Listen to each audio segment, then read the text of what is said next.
Ahiba'il kiram, tadi guru kita Sayyidil Mahbub Al-Habib Ahmad bin Husain Aidid telah menyampaikan satu tausiah yang singkat, padat, ringkas, jelas, penuh dengan hikmah yang luar biasa, di mana beliau mengingatkan kepada kita bahwa kumpulnya kita di tempat ini tidak lain dan tidak bukan, saudara, li ajlin Nabi sallallahu alaihi wasallam, yaitu karena cinta kita kepada Nabi dan hanya karena keinginan kita untuk mendapat ridha-Nya Nabi dan syafaatnya. Dan beliau juga mengingatkan kepada kita bahwa dulu para sahabat Nabi radhiyallahu anhum, di mana mereka menjadi mulia, mereka menjadi memiliki kedudukan yang begitu tinggi, tidak lain dan tidak bukan karena mereka dekat dengan Nabi, karena mereka dididik, dibina oleh Nabi, dan karena mereka selalu mengikuti jalan Nabi Muhammad sallallahu alaihi wasallam.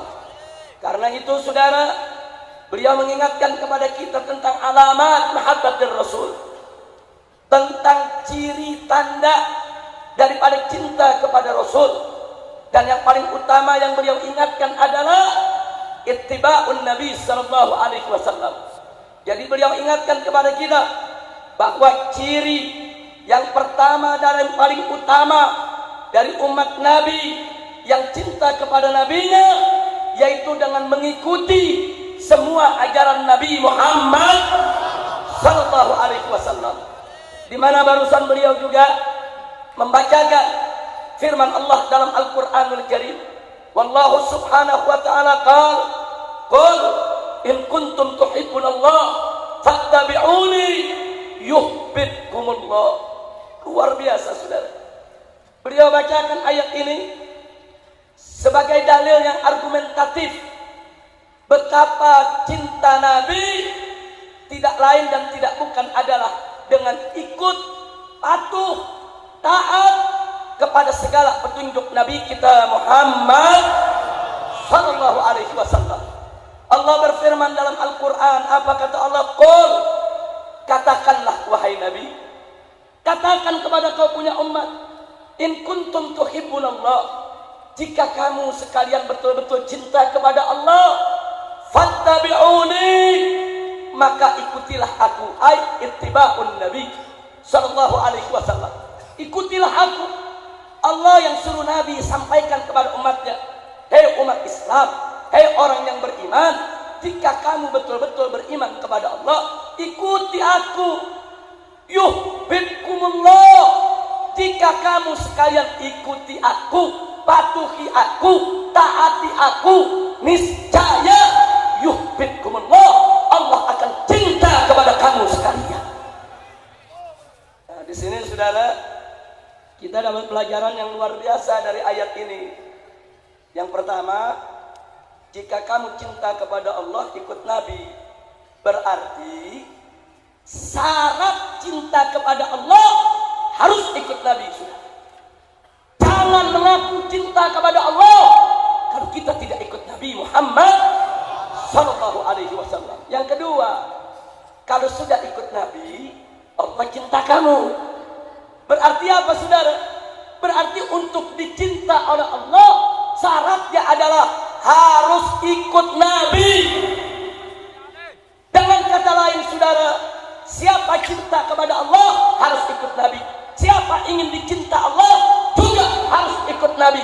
Sebab ikut kepada Nabi kita Sayyiduna Muhammad sallallahu alaihi wasallam merupakan syarat mencintai Allah dan dicintai Allah saudara.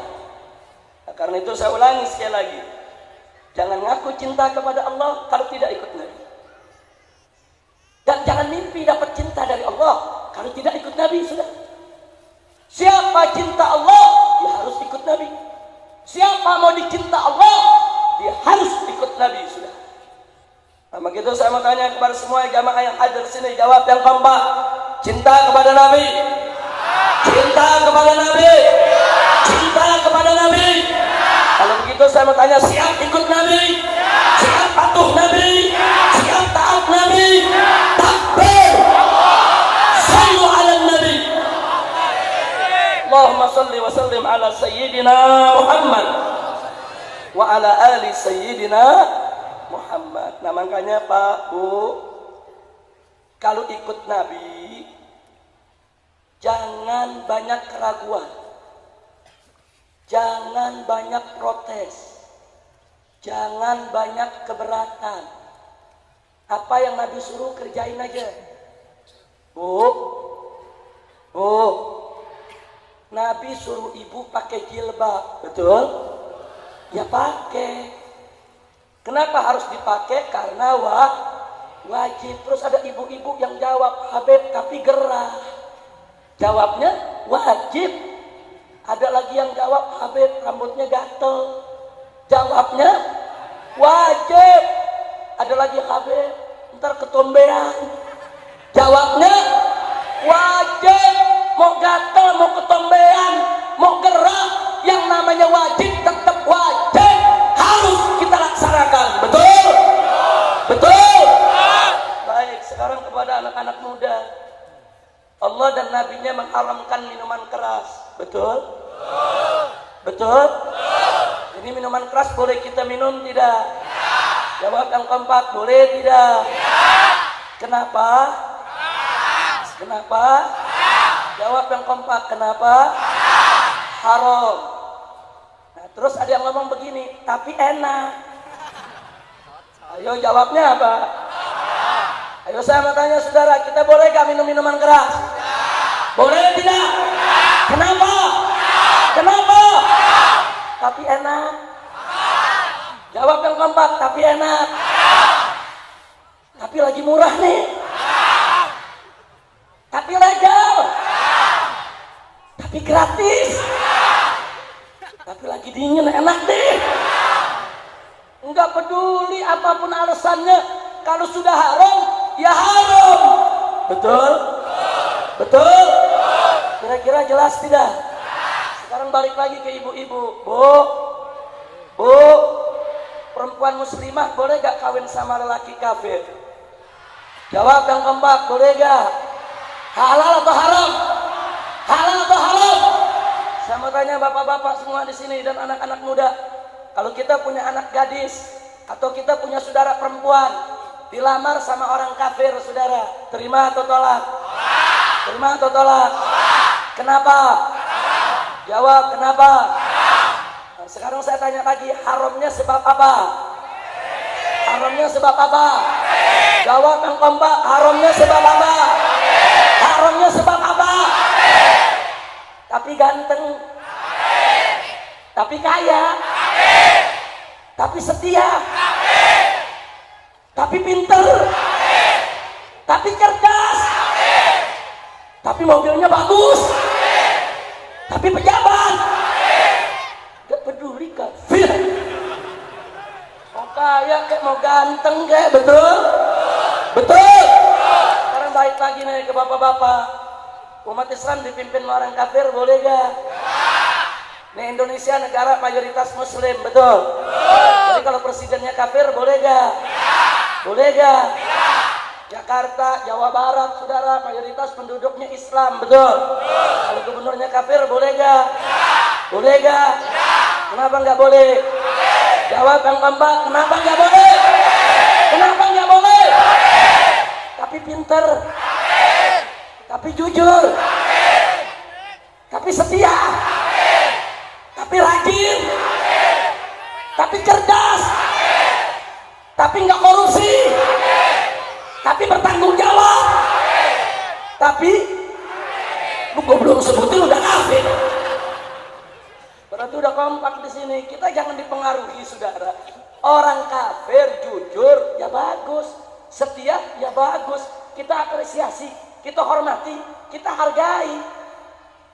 Orang-orang kafir, kalau kau pintar, kau cerdas, kau rajin, kau jujur, kami angkat jempol, kami hargai. Tapi kalau ente mau lamar anak-anak, nggak bisa, sebab kafir. Kira-kira jelas tidak? Jelas tidak? Jadi bukan kita diajar rasis fasis, bukan. Ini hukum Allah, saudara. Ini hukum Rasul. Ini hukum Nabi. Enggak boleh kita ubah-ubah, saudara. Enggak bisa. Terus ada yang jawab, Habib, tapi konstitusinya boleh. Jawabnya kafir. Tapi diizinin presiden, jawabnya kafir. Ayo saya mau tanya semua saudara, kita boleh gak dipimpin orang kafir? Boleh tidak? Halal atau haram? Jawab yang keempat, halal atau haram? Kenapa? Kenapa? Tapi jujur, tapi pintar, tapi rajin, tapi kaya, tapi setia, tapi bertanggung jawab, tapi konstitusional, tapi prosedural, tapi diizinin presiden, tapi disetujui MPR, tapi disetujui DPR, tapi udah cukup pelajaran 5 udah lulus semua. Alhamdulillah. Masya Allah, orang Bekasi pinter-pinter. Cuma dikasih dalil sedikit, ditanya bisa jawab semua.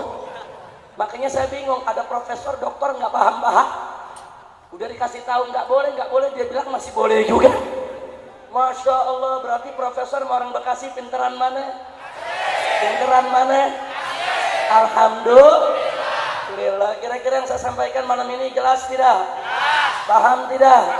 Jadi pokoknya apa yang Nabi perintahin kerjain aja. Oh, Nabi merintahkan kita sholat 5 waktu, ya sholat dong. Oh, Nabi nyuruh kita puasa Ramadan, ya puasa dong. Oh, Nabi suruh kita untuk membayar zakat nih bagi yang punya harta, ya bayar dong. Oh, Nabi suruh kita untuk saudara menunaikan ibadah haji, ya haji dong. Oh, Nabi suruh kita untuk menghormati kedua orang tua, ya hormati dong. Oh, Nabi suruh kita berakhlak mulia, ya berakhlak mulia dong, saudara. Betul? Betul? Oh, Nabi larang kita menenggak minuman keras, ya jangan minum. Nabi larang kita makan riba, ya jangan dimakan. Nabi larang kita, saudara, untuk berzina, berjudi, melakukan aneka ragam kemaksiatan, ya jangan dikerjakan dong. Tunjukkan cinta kita kepada Nabi, jangan mengikuti segala ajarannya. Setuju? Saya tanya sekali lagi, cinta Nabi? Cinta Nabi? Siap ikut Nabi? Sayyiduna Muhammad. Nah, berikutnya saudara, sebagai tambahan, kalau kita betul-betul cinta Nabi, semua apa yang Nabi ajarkan kepada kita, kita kerjakan, saudara. Saudara, ada satu cerita yang saya mau sampaikan, yang tadi disampaikan juga oleh Habib Ahmad Husain bin Ahmad Aidid, saudara, tentang kelebihan yang kita miliki yang tidak dimiliki oleh sahabat, walaupun sahabat tentu jauh lebih tinggi dari kita, saudara. Apa gerangan? Yuk mari kita lihat. Suatu hari Nabi kita Sayyiduna Muhammad Sallallahu Alaihi Wasallam duduk di masjidnya bersama para sahabat. Terus beliau bergumam sendiri, ngomong sendiri, saudara. Apa kata Nabi? Ahbabi, ahbabi, mata arahum mata alqahum. Kata Nabi, kekasihku, kekasihku, kapan aku bisa lihat mereka? Kapan aku bisa bertemu dengan mereka? Para sahabatnya saudara saling pandang. Terus nggak lama lagi Nabi ulangi itu kalimat. Ahbabi, ahbabi, mata arahum mata alqahum. Wahai para kekasihku, kapan aku bisa lihat mereka? Kapan aku bisa ketemu mereka? Ini sahabat masih diam, saudara. Diulangi lagi oleh Nabi 3 kali. Ahbabi, ahbabi, mata arahum mata alqahum. Kekasihku, kekasihku, kapan aku bisa lihat mereka? Kapan aku bisa ketemu mereka? Sahabat yang hadir memberanikan diri untuk menyampaikan kepada Nabi. Apa kata mereka? Ya Rasulullah, wahai Rasulullah, alasna bi ahbabi, bukankah kami ini yang hadir adalah kekasihmu? Dari tadi kau memanggil-manggil, mana kekasihku, mana kekasihku. Kapan aku lihat, kapan aku ketemu? Bukankah kita yang kumpul ini kekasihmu ya Rasulullah? Kita sudah duduk di hadapanmu, kita kumpul bersamamu ya Rasulullah. Tapi mengejutkan, apa jawab Nabi? Kata Nabi, lastum bi ahbabi, kalian bukan kekasihku. Kaget sahabat. Tapi selanjutnya Nabi katakan, walakinnakum ashabi, akan tetapi kalian semua adalah sahabat-sahabat setiaku, tapi bukan kekasihku. Penasaran para sahabat, ya Rasulullah, kalau bukan kami kekasihmu, waman ahbabuka ya Rasulullah, lalu siapa itu para kekasihmu yang kau rindu, yang kau ingin lihat, yang kau ingin bertemu? Lalu apa kata Nabi, saudara? Nabi mengatakan, ahbabi, para kekasihku adalah qaumun min ummati, golongan daripada aku punya umat, lam yarawni, tapi mereka tidak pernah melihat aku. Saudara, akan tetapi wa amanu bi, sungguh pun mereka tidak pernah melihatku, tapi mereka beriman kepadaku. Sallu ala nabi. Luar biasa saudara. Jadi kata Nabi, kekasihku adalah umatku yang gak pernah lihat aku, gak pernah ketemu dengan aku, tapi dia beriman kepadaku, dia jalankan ajaranku, dia beriman kepadaku, dia laksanakan segala ajaranku. Masya Allah. Saya mau tanya semua yang ada di sini, yang hadir saudara, apa anda pernah lihat Nabi? Apa anda pernah ketemu sama Nabi? Apa anda duduk bersama Nabi? Tapi kalau begitu saya mau tanya, beriman tidak kepada Nabi? Cinta tidak kepada Nabi? Siap tidak laksanakan ajaran Nabi? Insya Allah kita semua yang hadir di sini saudara, termasuk yang dinyatakan oleh Nabi sebagai kekasihnya yang dirindukan oleh Nabi, saudara. Amin ya Rabbal alamin. Maka itu jangan kecewakan kita punya Nabi, saudara. Jangan malu kita sama para sahabat Nabi. Para sahabat Nabi pengorbanannya begitu besar, iman takwanya jauh di atas kita. Kita nggak ada apa-apanya dengan mereka, saudara. Tapi subhanallah, sungguh pun kita begitu rendah di hadapan para sahabat Nabi. Nabi masih menunjukkan rasa rindunya kepada kita di hadapan para sahabat, saudara. Nabi banggakan kita. Kita nggak pernah lihat Nabi, tapi beriman kepada Nabi. Maka itu jangan kecewakan Nabi, saudara. Kalau betul kita cinta Nabi, yuk mari kita jalankan segala ajaran Nabi. Apa yang Nabi nyatakan haram, haram. Apa Nabi nyatakan halal, halal. Apa yang Nabi katakan wajib, wajib. Jangan sekali-kali kita membangkang dengan apa yang sudah ditetapkan oleh Nabi kita Muhammad Sallallahu Alaihi Wasallam. Kira-kira jelas tidak? Paham tidak? Alhamdulillah. Mudah-mudahan saudara, malam kita kumpul pada saat ini menjadi penyebab turunnya rahmat dan barakah, dan kita mendapat hidayah dari Allah Subhanahu wa Ta'ala untuk selalu menjadi kekasihnya Nabi, kekasihnya Rasul, sehingga kita bisa mendapatkan syafaat Nabi Muhammad Sallallahu Alaihi Wasallam.